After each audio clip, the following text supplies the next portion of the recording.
खबरें रूस और यूक्रेन जंग से जुड़ी हुई।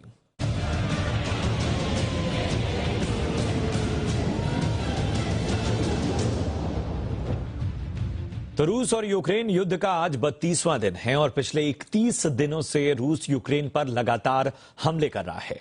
रूसी हमले के तबाही के निशान पूरे यूक्रेन में हैं और रूस फिलहाल रुकता नजर नहीं आ रहा।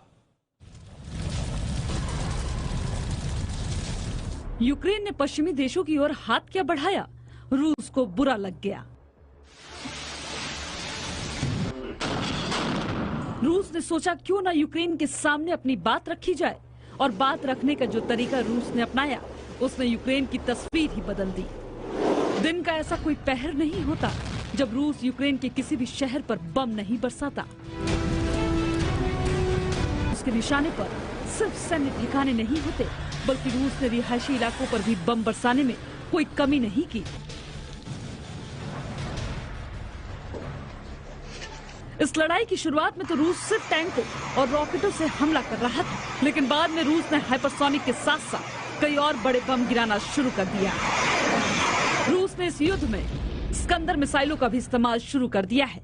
शनिवार को रूसी सेना ने स्कंदर मिसाइल से कई हमलों को भी अंजाम दिया, जिसकी ड्रोन फुटेज भी रूस की ओर से जारी की गई थी। लेकिन रूस के इन हमलों का नुकसान यूक्रेन के रिहायशी इलाके भी झेल रहे हैं। शनिवार को रूस ने लवीव शहर की सीमाओं पर रॉकेट दागे, जिसमें 5 लोग घायल हो गए।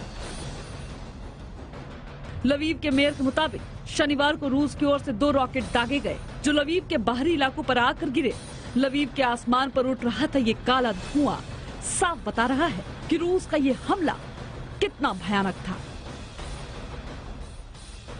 ऐसा ही एक और शहर है मरियुपोल, जो रूसी हमलों में पूरी तरह तबाह हो चुका है।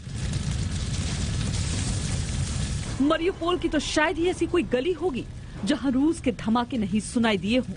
रूस के हमलों के बाद तो मरियुपोल पूरी तरह खंडहर हो चुका है। ब्यूरो रिपोर्ट, जी मीडिया।